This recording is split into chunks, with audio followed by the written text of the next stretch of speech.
Lectura del primer libro de los Reyes. En aquellos días se alzó el profeta Elías y fue a Sarepta. Traspasaba la puerta de la ciudad en el momento en el que una mujer viuda recogía por allí leña. Elías la llamó y le dijo: «Tráeme un poco de agua en el jarro, por favor, y beberé». Cuando ella fue a traérsela, él volvió a gritarle: «Tráeme por favor en tu mano un trozo de pan». Ella respondió: «Vive el Señor tu Dios, que no me queda pan cocido, solo un puñado de harina en la orza y un poco de aceite en la alcuza. Estoy recogiendo un par de palos, entraré y prepararé el pan para mí y para mi hijo. Lo comeremos y luego moriremos». Pero Elías le dijo: «No temas, entra y haz como has dicho, pero antes prepárame con la harina una pequeña torta y tráemela.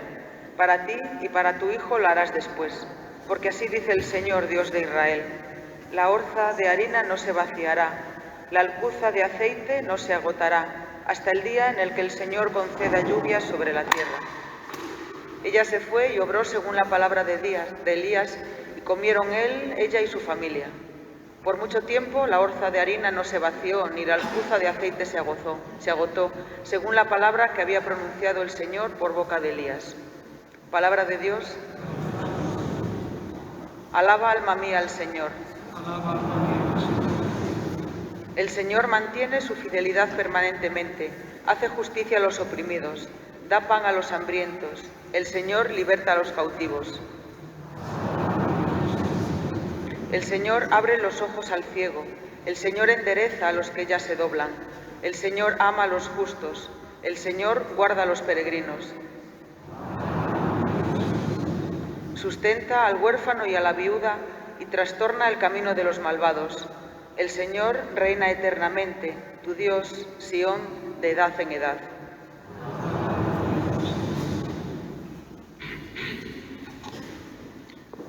Lectura de la carta a los Hebreos.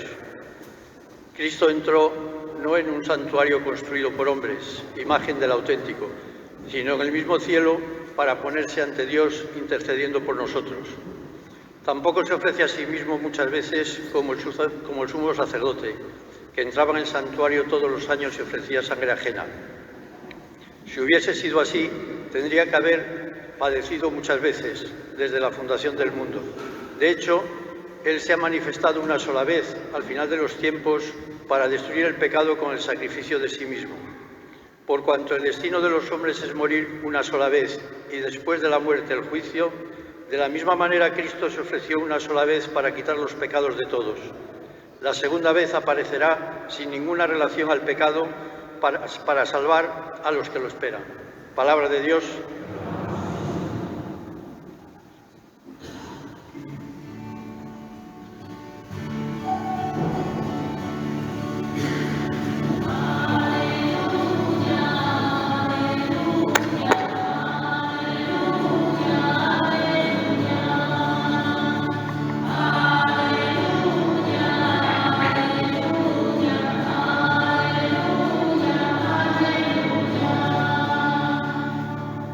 El Señor esté con vosotros.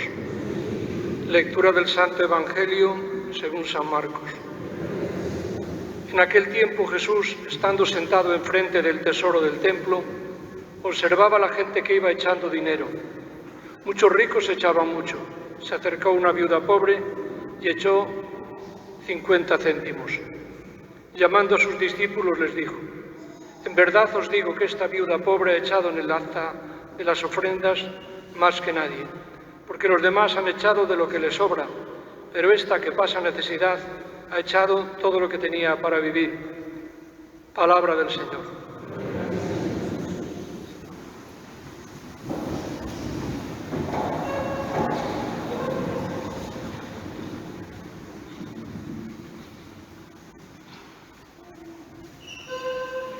Intentaré ser breve. Todos los domingos tengo la propina de un entierro, pero hoy la difunta viene a esta iglesia. Y los difuntos suelen ser más puntuales que los novios. Entonces, quiere decir que a 1:15 tengo que empezar porque cierra el cementerio de Ponferrada a la 1:30 los domingos. Un absurdo. Pero bueno, no por eso vamos a dejar de tomar en consideración la palabra de Dios de hoy, que es decir, es muy fácil de explicar. Muy sencillo. puede decir en pocas palabras. Aparecen dos viudas. Una viuda que vivía en un país donde había mucha sequía, le quedaba un poco de harina y un poco de aceite. Iban a amasar un pan para ella y para su hijo y dispuestos a morir. Pero resulta que aparece allí el profeta Elías y dice: a ver, dame agua y prepárame una torta de pan. Después ya lo prepararás para ti y para tu hijo. Bueno, pues aquella mujer ofrece lo que tiene al profeta y le prepara el pan. Pero se da cuenta que ella siempre sacaba harina de aquella vasija y siempre sacaba aceite. ¿Por qué? Porque Dios es muy generoso. Y cuando decimos Dios te lo pague, es que Dios es un gran pagador. Y uno puede empobrecerse por muchas razones, por despilfarrar el dinero, por mala administración, pero nunca se empobrece nadie por ser generoso. Porque el que da es como el que siembra. Cuanto más siembra, más cosecha, en principio. Por tanto, es una invitación a la generosidad. Y en el Evangelio pues aparece otra viuda.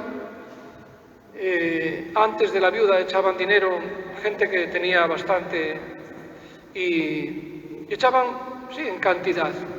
Y Jesús estaba observando. Observó a los que echaban bastante dinero y observó a aquella viuda. Y después comentó: mirad, aquellos están echando de lo que les sobra, pero la que más ha dado es esta pobre mujer que ha entregado lo que ella necesitaba para vivir. Y esto también nos lleva a la misma conclusión. Por supuesto, el Señor se entera siempre. No hace falta que Jesucristo estuviera allí fisgando, no. Dios conoce lo más profundo de nuestro corazón, de nuestras intenciones, lo que damos, lo que dejamos de dar. Y no es solo cuestión de dinero, a veces es dar tiempo para escuchar a otras personas, tiempo para Dios. Es decir, no ser tacaños en este sentido, tener esa generosidad como voluntarios o visitando enfermos o ayudando a veces en la propia familia. Ser siempre generosos en todos los sentidos. A mí este Evangelio siempre me recuerda una campaña de Cáritas en Astorga. Era la clausura de la campaña y estaba en la emisora el equipo de Cáritas, el obispo, los seminaristas cantando y todavía se admitían donativos. Y va un señor de Astorga que estaba allí, hombre, tenía medios, y dice: bueno, yo doy este donativo anónimo de 1000 pesetas. Donativo anónimo, delante de la emisora, del obispo y de toda la diócesis. No hay que hacer las cosas por aparentar, por postureo. Hay que obrar siempre en conciencia, no por quedar bien. Eso sí, Dios conoce muy bien lo que cada uno da y lo que cada uno siente y hace. Y por supuesto, pensar que Dios siempre es generoso. Cuanto más le damos y ofrecemos, más nos da. Entre otras cosas, el tiempo. Fijaros cuántas veces no tenemos tiempo para todo menos para Dios. Pero si Dios el tiempo nos lo da de balde. A veces estamos muy ocupados y el tiempo se nos acabó de repente porque nos viene la muerte. Por tanto, ser generosos. Bueno, pues pedimos a Martín que siga el ejemplo de su santo que celebramos mañana. Martín, antes de ser obispo, era un soldado, era invierno, había mucho frío, un mendigo que estaba prácticamente desnudo, coge, quita la capa, con la espada la parte en dos y le da la mitad de su capa. Y bueno, pues el Señor le dio, mira, entre otras cosas, una capa después de obispo. Es decir, Dios es generoso, seamos generosos con Él, y ser generosos con Él significa ser generosos con todo el que nos necesita, que Dios es el mejor pagador.